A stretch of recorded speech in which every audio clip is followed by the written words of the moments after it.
평안하셨는지요?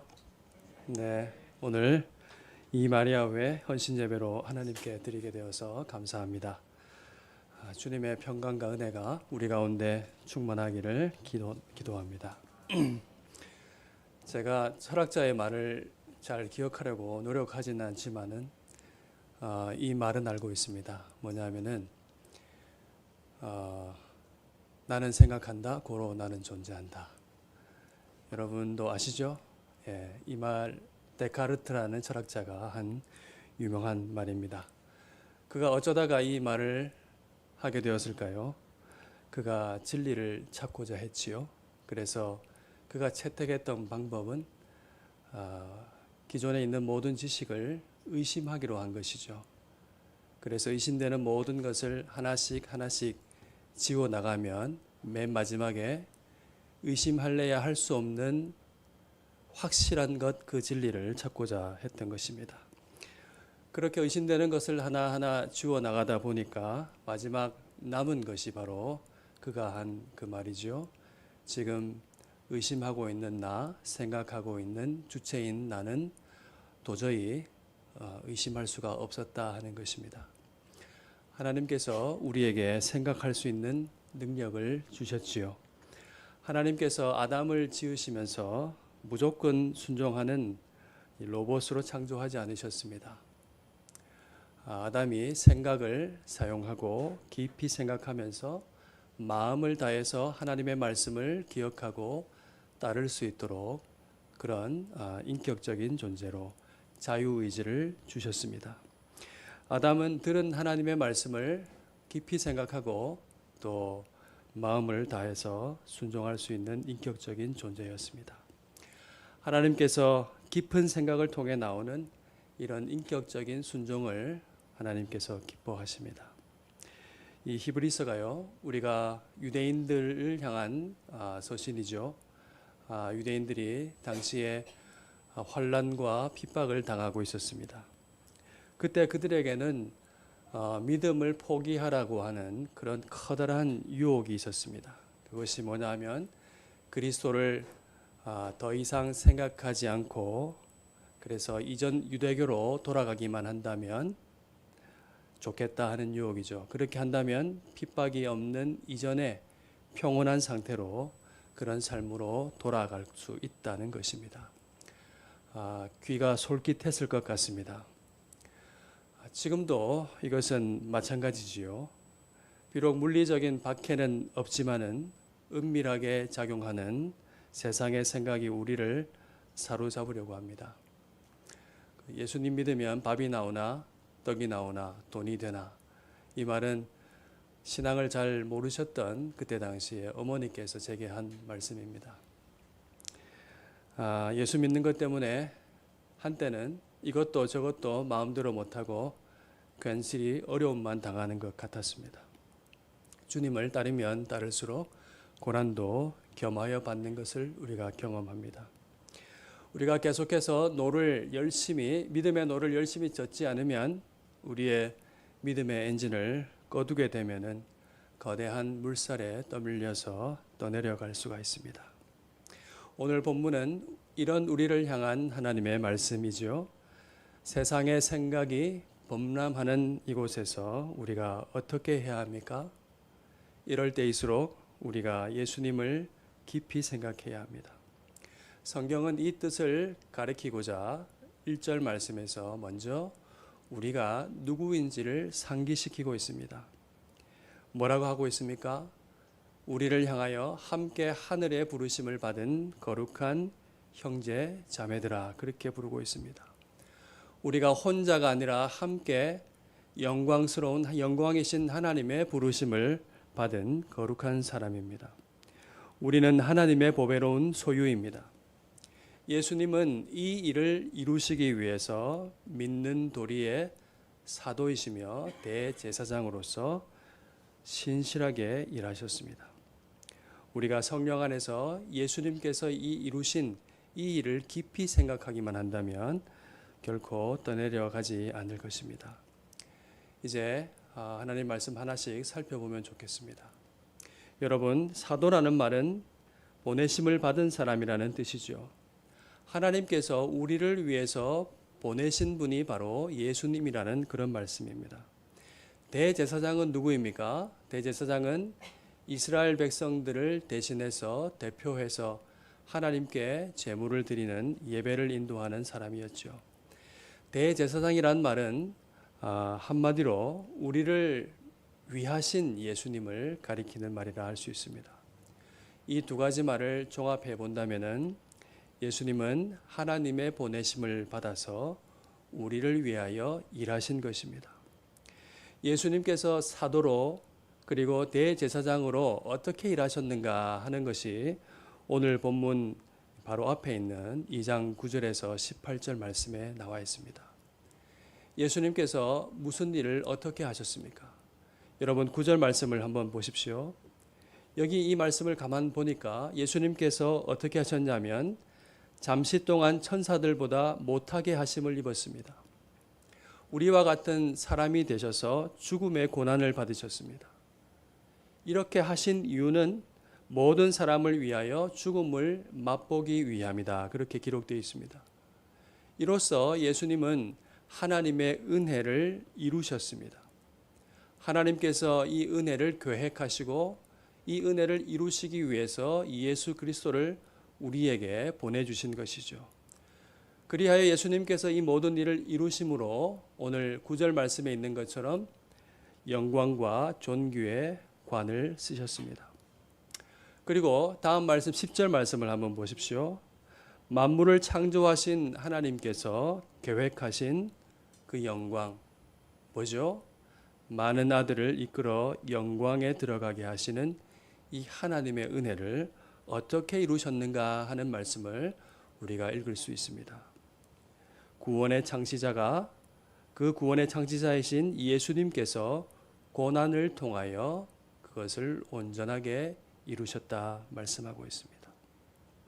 이 구원의 창시자이신 예수님께서 우리를 위하여 이루신 영광을 11절이 다르게 표현하고 있습니다. 11절을 한번 볼까요? 여기 보니까 그 표현이 뭐지요? 거룩하게 하시는 이와 거룩하게 함을 입은 자들이 다 한 근원에서 난지라입니다. 예수님과 우리가 한 아버지 한 분 하나님에서부터 나게 하신 것입니다.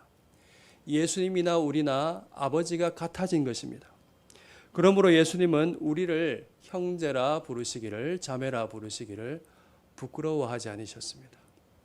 하나님께서 계획하시고 하나님께서 그 은혜를 주시기로 작정하시고 그를 보내시고 예수님께서 신실하게 죽음의 고난으로서 이것을 이루셨다는 것이죠.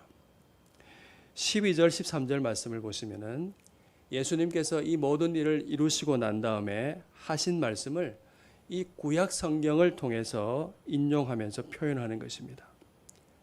그러니까 12절 13절이 예수님께서 이 일을 다 이루신 다음에 하신 말씀이라는 것이죠. 한번 읽어볼까요? 12절 내가 주의 이름을 내 형제들에게 선포하고 내가 주를 교회 중에서 찬송하리라. 그렇게 한 다음에 예수님께서 내가 그를 의지하리라 하신 다음에 볼지어다 나와 및 하나님께서 내게 주신 자녀라 이렇게 말씀하셨습니다. 예수님께서 이루시고 자기 스스로 증언하신 바 예수님의 말씀은 어떤 것입니까? 죄인을 자기 형제로 삼으시고 그 다음에 이 죄인을 교회로 불러 모으신 다음에 그 가운데서 하나님을 찬송한 것이죠. 그 가운데서 하나님의 이름을 선포하는 것이죠. 그 교회 가운데서 우리가 하나님의 자녀가 되었다는 것을 선포하신 것입니다. 이것은 말하자면 뭐랄까요? 예수님께서 마지막 말씀 십자가 위에서 하셨는데 다 이루었다 하셨죠. 예수님께서 다 이루셨다 하신 그 다 이루심의 내용이라고 볼 수가 있겠죠. 예수님께서 우리를 구원하시고 자녀로 선포하시고 교회로 불러 모아서 하나님의 이름과 하나님의 은혜를 찬양한 것입니다. 그리고 14절 15절 말씀은 지금까지의 일을 요약하면서 그 목적을 말씀합니다. 예수님께 하신 모든 것은 혈과 육에 우리가 속했기 때문에 예수님도 우리와 같이 혈과 육을 함께 지니신 것입니다. 이렇게 하셔서 이루신 목적은 죽음의 세력을 잡은 자 곧 마귀를 멸하시며 또 죽기를 무서워하는, 그래서 한평생 매여서 종노릇하는 모든 자들을 놓아주려 하시기 위해서 그렇게 하셨다고 말씀합니다. 여러분, 이것이 예수님께서 믿는 도리의 사도이시며 대제사장으로서 하신 일입니다. 우리의 죄를 속량하셨습니다. 예수님은 몸소 고난을 당하셨기 때문에 우리와 같이 시험을 받는 사람들을 능히 도우실 수가 있습니다. 여러분, 우리가 왜 예수님을 깊이 생각해야 합니까? 만물의 주인이신 그분이 이와 같이 행하셨기 때문입니다. 우리를 위해서 하늘의 영광을 버리고 낮아지셨기 때문이죠. 예수님께서 우리를 지극히 사랑하시고 지금도 위하고 계시기 때문입니다. 능히 우리를 도우시기 때문이죠. 우리를 위하시는 일에 지금도 신실하게 일하고 계시기 때문에 그렇습니다. 여러분, 오늘 본문에 히브리서 기자가 이 예수님의 신실하심을 말씀하기 위해서 한 가지 비유를 듭니다. 모세에 빗대어서 설명을 하지요. 유대인들이 당시에 생각했던 가장 존경스럽고 영광스러운 인물이 모세인데, 그가 말하는 바는 예수님이 이 위대한 조상 모세보다 더욱더 탁월하고 위대하다는 말씀이죠. 이 말을 하기 위해서 집이라는 비유를 들고 있습니다. 여러분, 집 짓는 사람이 있어야 집이 되지요. 그래서 집 짓는 사람이 집보다 우선하고 더 큽니다. 집마다 집 지은 이가 있는데 만물이라는 집을 지으신 분은 하나님이시죠. 그래서 비유로 볼 때에 모세는 하나님의 말씀을 증언하기 위해서 하나님의 집에서 종으로 충성스럽게 일한 사람이라고 되어 있습니다. 이에 비해서 예수님은 하나님의 집을 맡은 아들이라고 오늘 성경 5절에 말씀하죠. 모세는 하나님의 계시의 증인이었을 뿐이었지만은 예수님은 그 계시 자체였다고 말씀하고 있습니다. 이 사실을 히브리서 1장 1절에서 3절 말씀이 증언하고 있죠. 여러분, 긴 말씀인데요. 색깔로 칠한 이 말씀들을 한번 보십시오. 예수님에 대해서 탁월하게 아주 상세하게 묘사하고 있습니다. 예수님은 누구이십니까? 계시의 완성이 되신 분이시죠. 만유의 상속자이시죠. 그로 말미암아 세계를 지으셨죠. 하나님의 영광의 강체이시고 본체의 형상이십니다. 그분이 만물을 붙들고 계시며 죄를 정결하게 하는 일을 하시고 높은 하나님 우편에 앉아 계신다, 그렇게 말씀하고 있습니다. 모세는 집의 청지기에 불과했지만은 예수님은 만물을 지으신 집주인이십니다. 예수님은 집주인으로서 우리 가운데 오셨습니다. 바로 이분이 우리를 위하고 계시다, 그렇게 말씀하고 있습니다. 만물을 지으신 분이요, 계시 그 자체이신 분이 우리를 위해서 보내심을 받아서 우리와 함께 계셨고 지금도 우리와 함께 하신다면은 그것은 얼마나 확실할까요? 이 확실함을 성경은 우리가 하나님의 집이라는 말씀으로 표현합니다. 6절 말씀이죠. 한번 읽어볼까요? 시작. 그리스도는 하나님의 집을 맡은 아들로서 그와 같이 하셨으니 우리가 소망의 확신과 자랑을 끝까지 굳게 잡고 있으면 우리는 그의 집이라. 여러분, 놀라운 말씀이죠. 우리가 소망의 확신과 이 자랑을 굳게 끝까지 붙잡고 있으면 우리는 하나님의 집이라고 말씀하고 있습니다. 여러분, 또 하나님의 집은 무엇일까요? 이 집이란 말이 오이코스라는 헬라어를 번역한 말인데요. 두 가지 뜻이 있습니다. 크게 집이라는 뜻이 있고요. 두 번째는 가족이라는 뜻이 있습니다. 우리가 하나님의 집이라는 말씀은 그대로 받으면 뭐겠습니까? 우리가 다 한 근원에서 다시 거듭나서 하나님의 자녀가 되어서 하나님의 가족으로 산다는 뜻입니다. 하나님께서 우리의 아버지가 되셔서 우리와 한 집에 사신다는 말씀입니다. 예수님께서 하나님의 집의 아들로서 우리의 맏형으로서 이 일을 이루셨습니다. 예수님은 우리를 형제 자매라고 부르시기를 부끄러워하지 않으셨습니다. 사랑하는 여러분, 이 은혜와 영광을 여러분 기억해 보실 수 있기를 바랍니다. 그런데 우리가 하나님과 예수 그리스도를 부끄러워하면 어떻게 될까요? 그 부끄러움이 우리에게 가장 큰 부끄러움이 될 것입니다. 우리가 만약 주님을 부끄러워하면서 그렇게 산다면은 주님도 우리를 부끄러워하실 것이라고 말씀하셨습니다. 우리가 하나님의 부르심과 이 소망에 대해서 확신하고 이 은혜에 대해서 감사하고 자랑할 수 있어야 합니다. 우리는 하나님을 아버지라 부르는 하나님의 자녀입니다. 하나님께서 부끄러워하지 말고 확신과 자랑 가운데 거하라고 우리에게 말씀하십니다. 여러분 모두가 그런 사람이 되실 수 있기를 진심으로 바랍니다. 우리가 하나님의 가족이고 사랑하는 자녀이기 때문에 하나님께서 진정으로 충고합니다. 사랑하기 때문에 우리가 가족에게 어떻게 하죠? 듣기 싫어도 꼭 들어야 할 말을 합니다.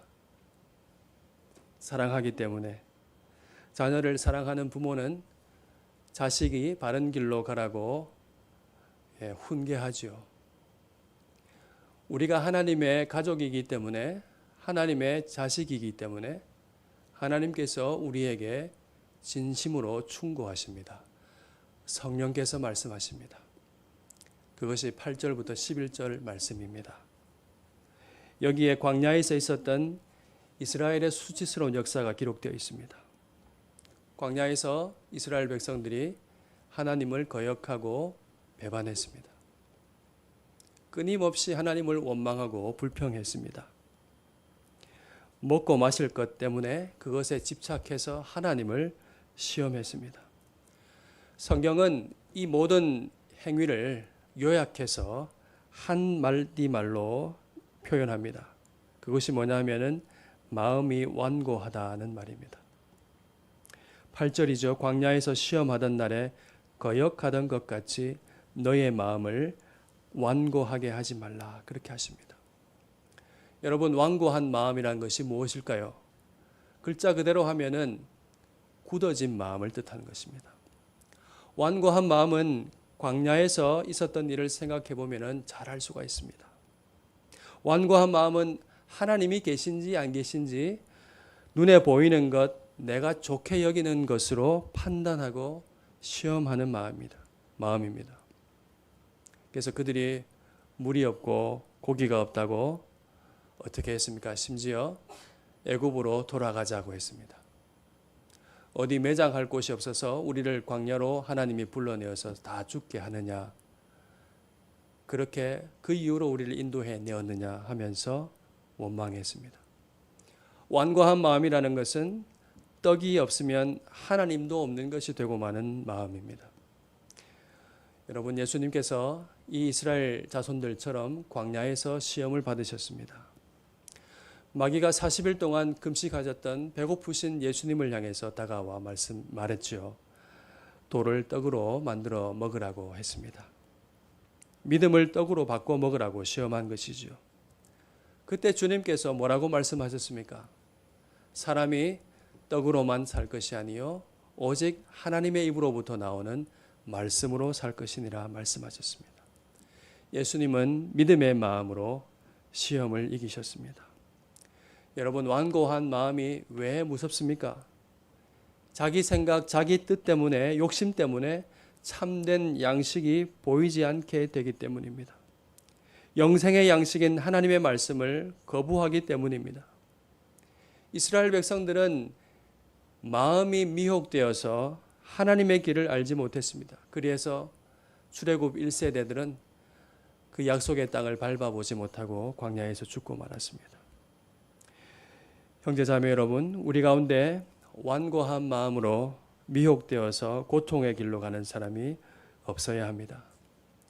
안식에 하지 못할 길로 들어서서 안식을 찾는 어리석은 그런 어리석음에서 빠져나와야 합니다. 아무도 이런 사람이 없도록 우리가 서로를 일깨워 주어야 합니다. 그러므로 여러분, 우리가 어떻게 살아야 합니까? 오늘 6절 말씀과 같이 그 말씀에 우리의 과제가 나와 있습니다. 우리가 어떻게 헌신해야 하는지가 나와 있습니다. 우리가 소망의 확신과 자랑을 끝까지 굳게 붙잡아야 합니다. 끝까지 초점을 우리의 소망이신 그리스도께 두어야 하는 것입니다. 그러면 우리가 하나님의 집입니다. 여기 소망의 확신을 끝까지 붙잡으라, 자랑을 끝까지 붙잡으라 하는 이 말은 하나님의 나라에서 하나님의 다스림을 받으며 살으라 하는 말과 같은 말이죠. 하나님의 나라에서 하나님의 집에서 살라는 말씀입니다. 우리에게 받은 은혜에 합당하게 하나님의 뜻을 따라 사는 제자도가 있어야 한다는 말입니다. 여러분, 세상이 우리를 삼키려고 합니다. 세상의 생각이 우리의 머리를 지배하려고 합니다. 예수를 깊이 생각하지 못하게 합니다. 세상의 믿음을 미련하게 여깁니다. 눈에 보이는 것만 믿고 살지요. 보이지 않는 하나님의 말씀을 증거로 삼고 현실로 삼는 우리의 믿음은 세상에서 미련하게 보입니다. 우리는 좁은 길을 걷고 있습니다. 사랑하는 여러분, 이 좁은 길을 이상하게 여기지 마시고 예수를 깊이 생각하며 걸어갈 수 있기를 바랍니다. 이 좁은 길은 영광의 길입니다. 예수님께서 우리를 위해서 고난을 받으셨고 자녀가 되게 하셨고 하나님을 아버지라고 부르게 하셨습니다. 그런 영광을 우리에게 주셨습니다.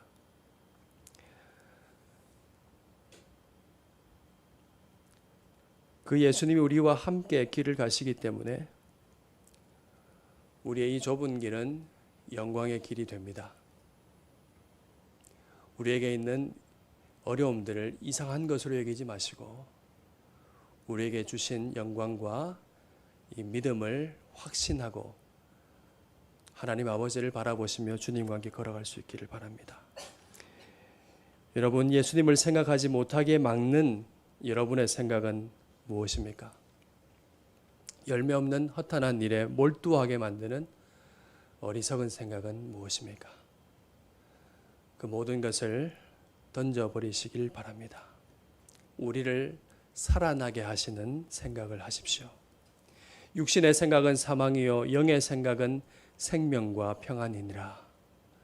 예수님을 깊이 생각하십시오. 우리를 위하여 베푸신 하나님의 은혜와 사랑을 깊이 생각하십시오. 예수님을 깊이 생각하면 우리는 살아납니다. 성령의 인도하심을 따라서 예수님을 깊이 생각하면서 기도하시기를 바랍니다. 그러면 우리의 마음은 강건해집니다. 완고한 마음이 아니라 믿음의 마음이 일어납니다. 사람이 떡으로만 살 것이 아니요 하나님의 말씀으로 살아야 된다는 것을 깨닫게 됩니다. 예수님을 깊이 생각함으로 예수님께서 우리 마음에 거하십니다. 그러면 우리가 사랑 가운데 뿌리가 내리고 우리의 삶이 든든해지는 것입니다. 깊이 뿌리가 내린 나무처럼 풍파에 흔들리지 않고 어여시 서 있습니다. 그리스도를 생각함으로 말미암아 우리는 고난 속에서도 인내할 수가 있습니다. 우리가 받을 영광을 바라보며 거룩하게 삶을 이어나갈 수가 있습니다. 여러분, 예수님은 오늘도 신실하게 우리를 위하고 계십니다. 우리의 아픔과 눈물을 아시고 우리를 능히 도우십니다. 함께 기도하시면서 하늘의 부르심을 받은 거룩한 형제 자매로 하나님의 가족으로 살아가십시다. 오늘 13절 말씀이 말하는 것처럼 그렇게 살면 좋겠습니다. 하나님의 가족으로서 할 수 있는 최고의 사랑 중에 하나는 정말로 일깨워 주는 겁니다. 어려움 당할 때 같이 있으면서 말씀으로 일깨우고 격려하고 시간을 함께 보내주는 것입니다. 오직 오늘이라 일컫는 동안에 매일 피차 권면하여 아무도 죄의 유혹에 빠져 완고하게 되지 않도록 서로가 서로를 위해서 일깨워주는 이 일에 여러분 헌신할 수 있기를 바랍니다. 14절 말씀처럼 우리가 처음 믿을 때 하나님께서 가지게 하셨던 이 확신을 끝까지 붙잡고 갈 수 있도록 우리가 가족으로서 함께 길을 걸어갈 수 있기를 바랍니다. 그러면 우리가 그리스도와 함께 영생에 참여한 자로 살아갑니다. 세상 누구도 빼앗을 수 없는 평안 가운데 신비한 기쁨 가운데 살아갈 수가 있습니다. 우리를 위하여 오시고 오실 뿐만 아니라 우리를 위해서 자신을 주신 예수님을 깊이 생각하십시오. 이것이 우리의 삶을 위한 최고의 능력입니다. 이 삶을 함께 살아갈 수 있도록 우리 자신을 서로에게 사랑으로 내어주는 삶을 살 수 있기를 바랍니다. 우리의 소망이 결코 헛되지가 않습니다. 우리의 삶의 좁은 길을 걸어도 소망의 확신과 자랑으로 인해서 넘쳐나는 이 신령한 기쁨이 우리의 삶에 넘쳐나기를 주님의 이름으로 간절히 소원하고 축원합니다. 우리 찬송 함께 부르겠습니다.